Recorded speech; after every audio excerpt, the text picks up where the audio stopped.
My name is Greg Jackson, and I'm a mixed martial arts instructor.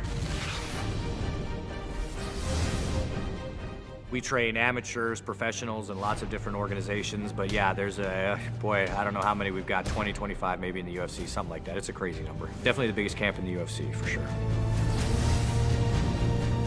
George St. Pierre said one time that I was like the maestro. I'm the guy that, taps and plays the symphony in the corner. Yeah, I'm an extra pair of eyes on the outside, so I'm asking them to, watch out for certain things or do certain things, or just reminding that they're in there doing a good job. I do that a lot. And if I do my job right, then cornering's the easiest thing in the world. If I do my job wrong, then I'm kind of the last line of defense to try to save it. And sometimes I can, and sometimes I can't.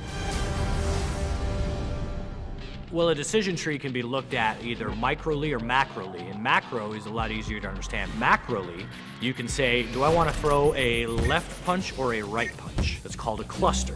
Well, imagine if you could do certain movement patterns to make that fight predictable. So say, I am going to move in a place where all he can do is hit me with this right hand. So then I'm just waiting for it. And as soon as that right hand comes, oh, there it is. I knew it was coming, and then you're ready for it. It gives you that predictability, that gives you that confidence, and that lets you keep the initiative and lets you win the fight. That's a very important concept. So if you start thinking like that, you're not just thinking, okay, I'm going to come out and I'm going to throw 2 jabs and a right hand, and then I'm going to see what happens. If you're thinking to yourself, I want to put myself in a position that the very nature of his blocking my jab allows me to hit him with a right hand, then you're in a structure where you're maximizing your chances for success. That John Jones-Shogun fight, Shogun was covering his hands high a lot, trying to defend his head from John's very powerful strikes. So at one point, John, understanding that, had a decision to either throw a left hook at his head, which was then blocked, or throw it at his liver.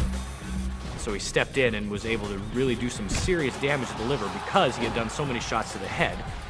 That set up predictability in a system, and that's a lot of what clustering is it makes fighting predictable. Having that in mind, all you're doing is clustering over and over and over. You're just putting yourself in these positions where no matter what they do, they're going to get nailed.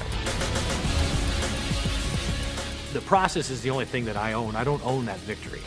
Like, the victory is theirs, but the process is mine and the fighters together. Like, we share that. Every day we share that. So when we win, I'm happy for about a minute and a half, and then I just want to do it again. UFC Undisputed 3, your move.